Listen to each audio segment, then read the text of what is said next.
시편 우리가 128편 1절에서 6절 말씀을 가지고 여호와를 경외하면 천국의 모형인 가족 공동체에 복을 주신다라는 말씀을 가지고 함께 은혜를 나누고자 합니다. 5월 달은 가정의 달이라고 합니다. 저도 이제 나이가 먹으면 먹을수록 그 가정의 소중함, 그와 더불어서 부모에게 못한 것, 마누라한테 못한 것, 자녀들에게 못한 것, 이런 아쉬움이 크게 이렇게 다가옵니다. 하이 패밀리에서 예전에 이렇게 가정의 달을 맞이해 가지고 대한민국 중견 큰 교회 50여 교회를 3년간 500여 편의 그 설교를 이렇게 분석했어요. 그런데 가정에 대한 설교를 36.6%밖에 하지 않는다는 거예요. 그러니까 그 내용 기사를 보면은 목회자들이 가정에 대한 자신감이 없다는 거예요. 그 내용을 보면. 그리고 다른 설교를 63.4%를 하고 있답니다. 한국에. 그 중에서도 일반적 가정 얘기를 대충 12%, 그 36.6%에서 그리고 자녀에 대한 설교를 약 8.2%, 부부 설교를 4.9%. 그 원장 목사님은 지금 가정 생태계가 파괴되고 있는 심각한 상황 속에서 교회가 사명을 다시 한번 재고해야 된다. 이런 그 줄거리로 그 설문 내용이 기록된 것을 볼 수 있었습니다. 저도 그런 의미에서 그 본문을 보면서 5월 달만큼은 가정에 대한 설교를 좀 해야 되겠다, 이런 생각을 하고 있습니다. 가족이라는 것은 창세기부터 요한계시록까지 신구약 전체를 관통하는 주제입니다. 우리가 여러분들이 아신 것처럼 창세기에 보면은 하나님이 자기 형상대로 사람을 이제 창조하시고 남자와 여자를 창조하시고 복을 주셨어요. 그 복이 생육번성, 땅의 충만, 정복, 모든 걸 다스리고, 그리고 이제 남자가 부모를 떠나 이제 합하여 둘이 한 몸을 이룰지라고 말씀했던 것처럼 이 가족은 하나님의 명령이자 또 하나님께서 이렇게 창조하신 아름다운 사랑의 공동체이자 하나님의 그 통치의 실현이 최초로 실현된 곳이 바로 가정인 줄로 믿습니다. 아멘. 그런 의미에서 가정은 천국의 모형을 담고 있다.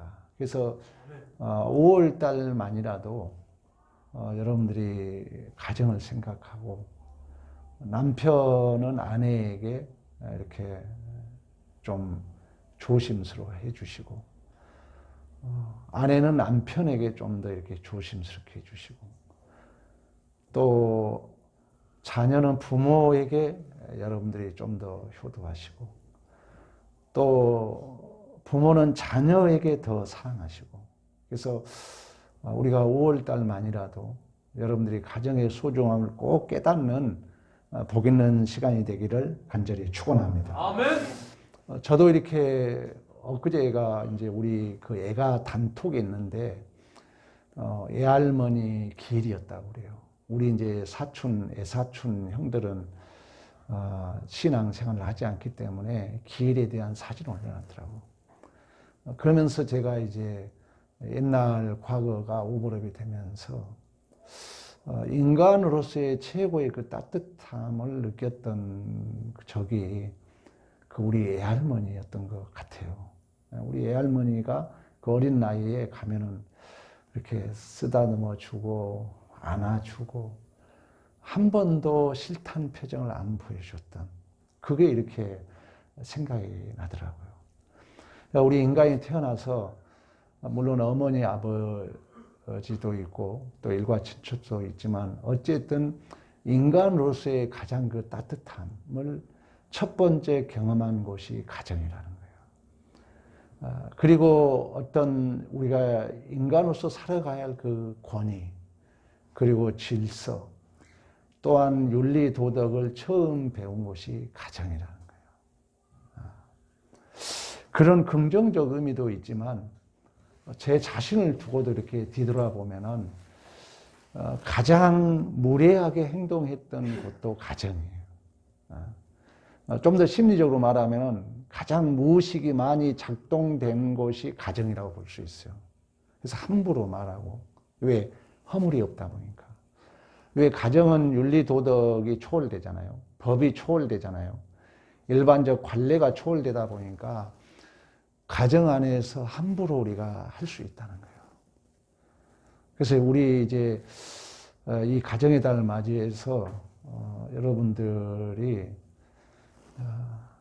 가정 안에서 가장 하나님의 그 거룩한 통치 실현이 돼야 할 곳이 가정이기 때문에 이제 설교를 들으신 여러분들은 지금 오늘부터 가정의 달이기 때문에 그러시면 안 돼요. 저도 노력할 거예요. 그래서 여러분들이 좀 더 따뜻하게, 좀 더 사랑스럽게 아내에게, 남편에게, 또한 자녀들에게, 그리고 부모들에게, 그래야 진실로 그 하나님의 통치의 내용은 사랑이거든요. 종교개혁자 마틴 루터는 오늘 본문을, 이 시편 128편을 그리스도인들의 결혼 축가라고 얘기했어요. 그러니까 아주 그 가정에 대한 중요한 내용을 담고 있다는 거죠. 그 1절에 보면은 우리가 먼저 그 복을 받을 어떤 조건 비슷하게 우리가 1절에 보면 여호와를 경외하며 그의 길을 걷는 자는 복이 있도다. 아멘. 이 복이라는 개념이요, 여러 가지 의미로 해석이 됩니다. 그러니까 여기에 복은 여호와를 경외하며 그 길을 걷는 자는 복이 있도다. 여기 복은 우리가 복의 가장 중요한 히브리적 개념이 바라크, 하나님과 관계된 경배하다, 엎드리다, 이런 내용인데, 이 지금 본문 1절 복은 그러한 뜻의 해석이 아니라 에세르, 아사르, 다시 말하면은 어떤 그 똑바로 가다, 똑바로 걷다, 공정하다, 복받은 증상을 얘기하고 있다는 것입니다. 행복을 우리 이렇게 원어적 해석해 보면은 바라크하고 다릅니다. 성경에 최초의 행복이라는 단어가 신명기 33장 29절에 기록하고 있는데, 그 행복도 아사르, 그러니까 똑바로 갖는 것, 똑바로 가는 것, 똑바로 걷는 것, 공정한 것, 행복이라는 거예요. 그래서 오늘 우리가 1절에도 여호와를 경외하며 그 길을 걷는 자는, 좀 더 적극적 표현의 해석은 복받은 증상이 있다는 거예요. 복받은 증상이. 그리고 우리가 여러분 최고의 인류의 부귀 영화를 누렸던 그 솔로몬이 가장 말년에 이제 그 전도서를 기록합니다. 그 전도서 마무리가 뭐냐면, 일의 결국을 다 들었으니 여호와를 경외하고 그 명령을 지킬지어다. 이것이 모든 사람의 본분이라 이렇게 얘기합니다. 그런데 우리가 여호와를 경외한다는 것은 물론 우리가 신뢰하고 존경하는 뜻을 가지고 있지만, 여호와를 경외하고 그 길을 걷는 자는 복이 있다는 거예요. 아멘. 더 적극적 의미는 여호와를 경외하고 그 길을 걷는 자는 똑바로 걸어가는 복된 증상이 있다는 거예요. 바르게 살아가는 복된 증상이 있다는 것입니다. 아멘. 근데 여기서 여호와를 경외한다는 것이 여러분 그냥 우리가 쉽게 말하면 부모를 존경한다, 여호와를 존경한다 이렇게 생각할 수 있겠지만 그 원뜻의 해석의 강조점은 여호와를 두려워하는 것입니다. 단순하게 어떤 막 호랑이처럼 무서워서 두려워한 게 아니라 여호와 하나님 아니면 방법이 없다는 차원에서 두려워하는 거예요. 우리가 하나님의 그 여호와의 길을 걷는다는 것도 마찬가지입니다. 이 길을 갖지 않으면은 선한 길이 있을 수 없다. 오직 한 길밖에 없다는 거예요. 그런 의미에서 두렵고 떨림으로 구원을 이루라고 말씀했던 것처럼 여러분들이 여호와를 경외한다, 하나님을 예배한다, 찬양한다는 것은 막연한 존경심이 아닙니다. 진실로 이 길 아니면 방법이 없기 때문에 두렵고 떨림으로 그 하나님을 존경하고 신뢰하고 그 길을 걸었을 때 우리는 똑바로 걸어가고 공정하게 살아가고 바르게 살아가는 복된 증상이 있을 줄로 믿습니다. 아멘. 이것보다 더 큰 복이 없죠. 내가 바르게 살아갈 수 있다는 능력. 아멘. 그러면서 이렇게 여호와를 경외하며 그 길을 걷는 자는 이제 구체적으로 복받은 증상이 있는데 한마디로 일터 직장에서 수고한 대로 먹는, 수고한 대로 소득을 얻는 형통의 복이 있는 줄로 믿습니다. 아멘. 가장 여러분 불행한 사람은 열심히 일하는데도 내 안에 만족이 없는 거죠. 수고의 땀을 흘리는데 결실의 복을 못 누린 거죠. 그러나 오늘 본문에 여호와를 경외하고 그 길을 걷는 자는 복이 있다는 것은 바르게 살아가고 또한 똑바로 걸어가는 복 있는 증상이 있는데 그 구체적인 복은 일터의 복이라는 거예요. 가장 우리의 인간의 어떤 기본적인 욕구잖아요. 실질적으로 1990년도에 미국의 한 신문에서 그 설문조사를 해놓은 게 있어요. 10년간 미국은 이 복권이 당첨되면 130억 정도가 된다고 그럽니다. 그래서 이제 그 10년간 이제 그 복권 당첨된 사람 중에 10명을 10년간 이렇게 추적을 했다고 그래요. 추적을 했더니 불행하게도 한결같이 다 이렇게 불행하게 살고 있다는 거예요. 우리는 이미 여러분들 다 알고 있는 것처럼. 그래서 그 중에 그 기사 중에 몇 명을 소개하고 있어요. 한 명은 갑자기 돈이 많아지니까 알코올과 마약에 빠져서 마약 중독자로 빠져 있고, 또 한 명은 지나치게 욕심이 생겨서 큰 사업을 하려고 그 돈을 모두 투자했다가 실패해서 비관해서 결국 이제 자살했고, 또 한 명은 사업을 하다가 실패해서 교도소에 들어갔고, 또 한 명은 갑자기 돈이 많이 생겨서 형제, 친척, 친구들 서로 도와달라고 해서 전화도 끊고 숨어 살다가 결국 이제 정신병원에 들어가는 그런 그 설문 내용이 신문 기사에 나왔던 적이 있습니다. 그러니까 우리가 하나님을 경외하고 그 길을 걷는 자에게는 복 있는 증상이 나타나는데, 일터에서 오늘 여러분 말씀하고 있잖아요. 2절에 내 손이 수고한 대로 먹을 것이라 내가 복되고 형통하리로다. 아멘. 그러니까 많고 적음의 문제가 아닙니다. 내가 일터에서 그 소득에 기쁨이 있다는 거예요. 내 일터에서 그 소득에 감사가 있다는 거예요. 아멘. 여호와를 경외하고 그 길을 똑바로 가는 자들은. 아멘.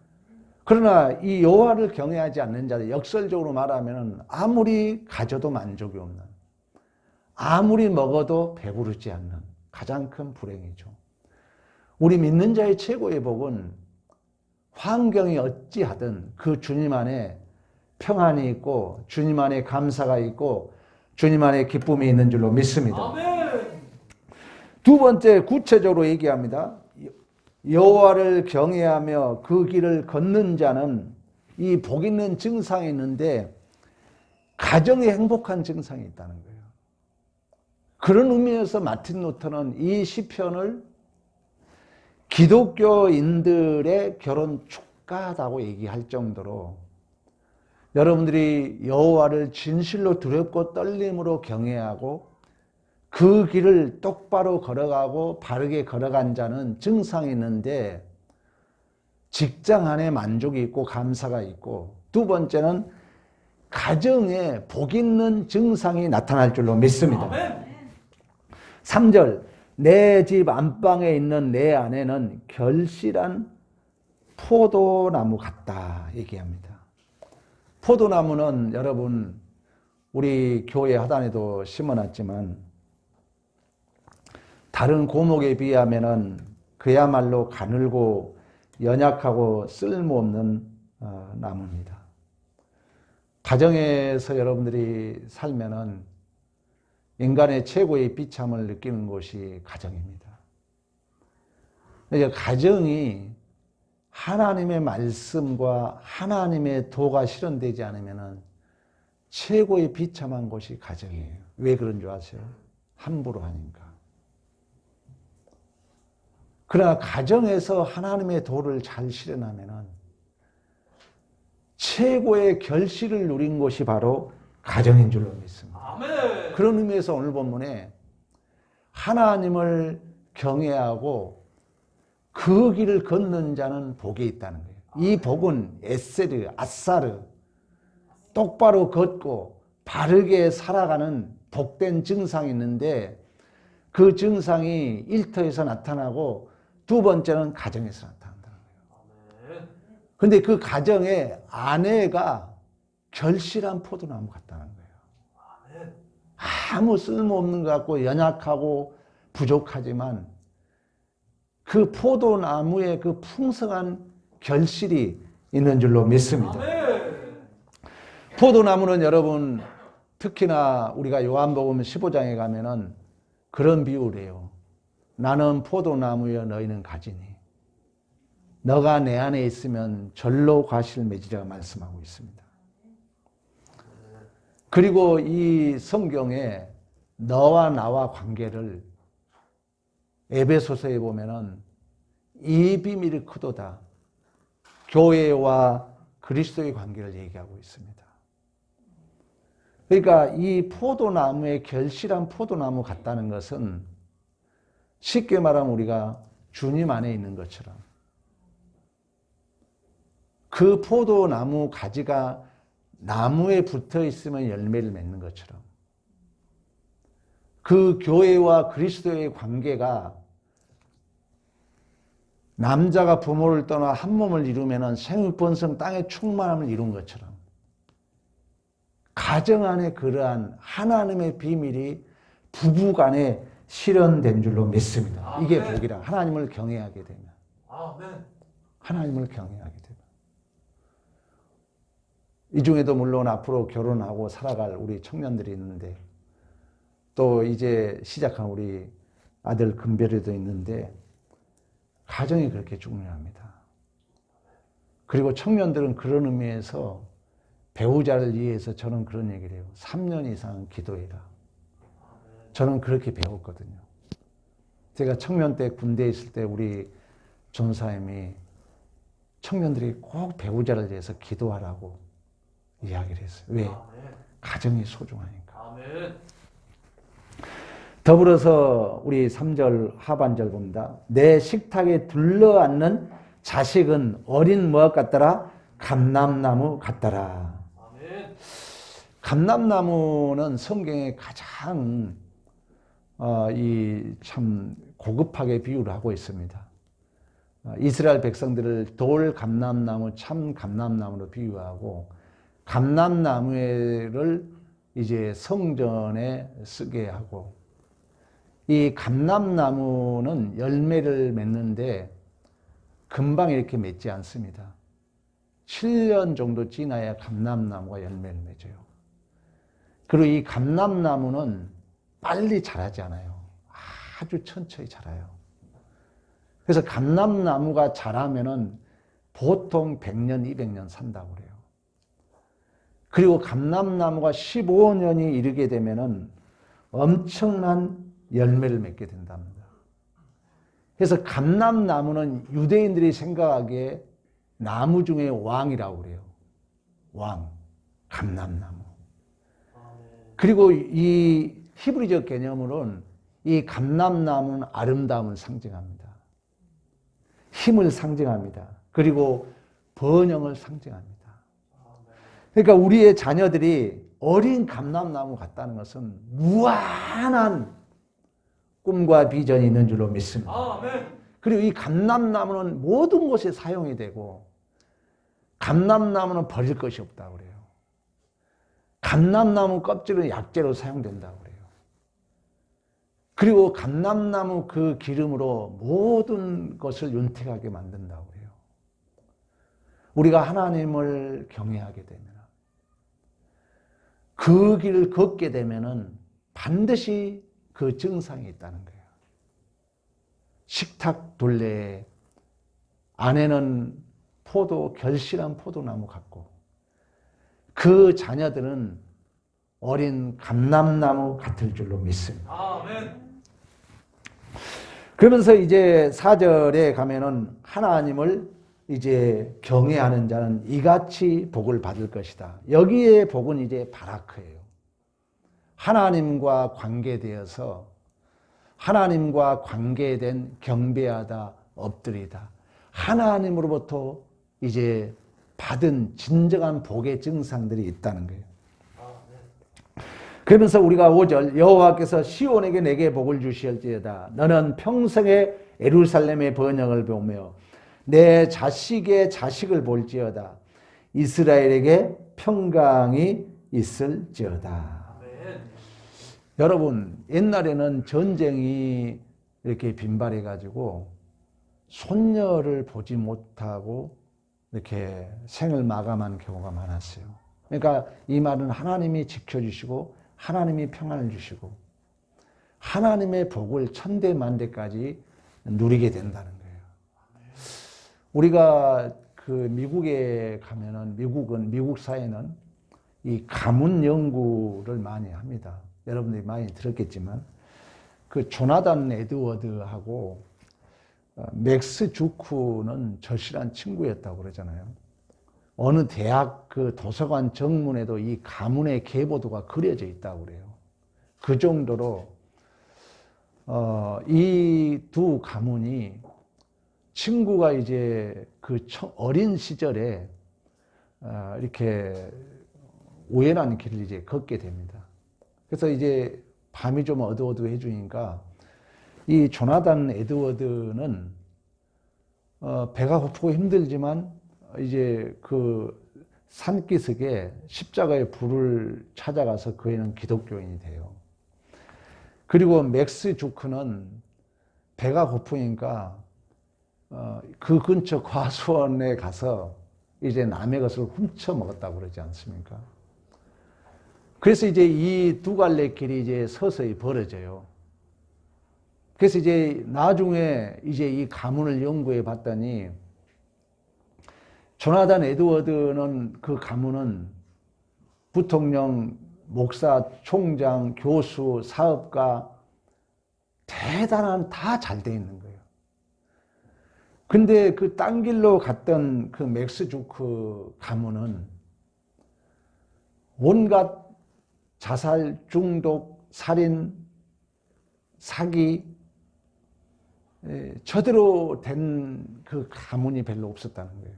실질적으로 이것은 미국 사회에서 연구 발표된 내용이기 때문에 우리가 그러나 이 조나단 에드워드는 자손 대대로 하나님을 믿음으로 말미암아 그 가문이 복을 받은 것처럼 우리가 교회 생활에 있어서 가장 중요한 것은 이 하나님으로부터 받은 복, 성전의 예루살렘에서 흐르는 복, 하나님으로부터 받은 복이 최고의 존귀한 줄로 믿습니다. 아멘. 이처럼 여러분이 가정의 달을 맞이해서 하나님을 경외하고 그 길을 걷는 자들은 반드시 복 있는 증상이 있다는 것입니다. 아멘. 이걸 거꾸로 해석하면은 내가 직장에, 가정에, 또 예루살렘 성전에 흐르는 복을 우리가 받으려면은 하나님을 거꾸로 해석하면 하나님을 경외해야 된다는 거예요. 아멘. 그리고 그 길을 우리가 걸어야 된다는 것입니다. 아멘. 근데 하나님을 경외한다는 것은 여러분, 제가 서두에 말씀했던 것처럼 거기에 강조점은 두려움입니다. 이 하나님을 경외한다는 강조점은 반드시 그 두렵고 떨림이 포함된 하나님의 경외함입니다. 막연한 경외함이 아니라 이 길 아니면은 다른 길이 없다는 그 두려움 속에서 온전히 하나님을 신뢰하고 경외했을 때, 온전히 그 길을 우리가 걸어갔을 때 반드시 하나님께서 우리에게 복이 있다는 거예요. 아멘. 이 차원의 복은 에세르, 아사르, 반드시 복 있는 증상, 복 있는 상태가 있다는 것입니다. 아멘. 일터의 형통의 복을 누리며 가족의 포도나무 결실 같은 그 부부의 복을 누리며 어린 감람나무 같은 후손의 복을 누리게 될 줄로 믿습니다. 아멘. 여러분, 가정은 천국의 모형입니다. 아멘. 이제 가정 안에서 여러분들이 하나님을 두렵고 떨림으로 경외하고 그 가정 안에서 하나님의 길을 걷는 모습을 우리가 착실히 실현해야 될 줄로 믿습니다. 모든 가족을 예수 그리스도 여러분 사랑을 근거해서 하나로 묶어주고 이 말씀이 적용하도록 이제 하신 분은 성령 하나님이십니다. 우리 따라해 봅시다. 보혜사 성령 하나님. 다시 더 크게 보혜사 성령 하나님. 보혜사 성령 하나님. 제가 왜 이 얘기를 하냐면은 우리 교회를 저는 금요 기도에 성령 운동을 하고 있습니다. 하나님은 여러분 동행하십니다. 보혜사라는 것은 파라클레토스, 곁에 계십니다.